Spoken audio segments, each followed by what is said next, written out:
হাই everyone, মই আপোনালোকক আজি দেখাব বিচাৰিছোঁ যে ইনোভেটিভ ডিমাৰ্চ ইণ্ডিয়াত কেনেদৰে এটা আইডি অপেন কৰিব পাৰি। আমি নতুনকৈ কেনেকৈ আমি ইয়াতে লগ ইন কৰি কেনেকৈ আমি আমাৰ আইডিটো অপেন কৰিব পাৰোঁ। তো সেইটো এই ভিডিঅ'টোৰ মাধ্যমত মই দেখাব বিচাৰিছোঁ। প্ৰত্যেকজন ব্যক্তিয়ে ভালদৰে চাব।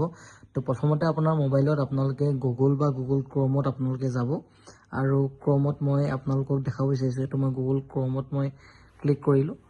ক্লিক কৰাৰ লগে লগে আপোনালোকে এই সাৰ্চ বাৰত গৈ আপোনালোকে dreamersindia.in বুলি সাৰ্চ কৰিব। কি বুলি? dreamersindia.in বুলি সাৰ্চ কৰিব। ওপৰত দেখিছে নহয়, এইটো dreamersindia.in, ঠিক আছে। বা dreamersindia আপোনালোকে .in বা www.dreamersindia.in মাৰিলেও হ'ব। তো আহি যাব এনেকৈ, এইটো আহিব innovative Dimarch India wellness OPC private limited. তো ইয়াত আপোনালোকে ক্লিক কৰি দিব।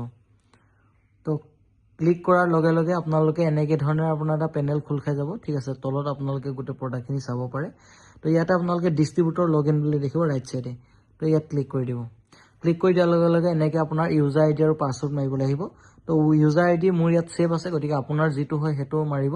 খালি আইডিটো মতে মনত ৰাখিব, ইয়াতে মইতো দি দিছোঁ ফেচ লকৰ মাধ্যমত।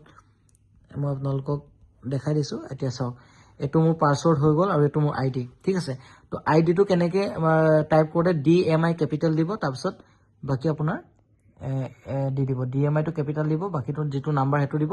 পাছৱৰ্ডটো যি আছে ছেইম পাছৱৰ্ড আপুনি প্লেচ কৰিব। তাৰপিছত আপুনি চাইন ইন কৰি দিব। কৰি দিয়াৰ লগে লগে আপোনাৰ আইডিটো এনেকৈ খোল খাই গ'ল, ঠিক আছে। এতিয়া আপোনালোকে গোটেই ডাছবৰ্ডত যাব। এইটো যিটো ৰাইট চাইডে দেখিছে ডাছবৰ্ডত ক্লিক কৰি দিব। ক্লিক কৰি দিয়াৰ লগে লগে আপোনালোকে এইটো আহি গ'ল। আপোনালোকৰ এইটো আইডি হয়, ঠিক আছে। এনেদৰে মই এটা যিকোনো এটা আইডি আপোনালোকক খোলাই দিলোঁ।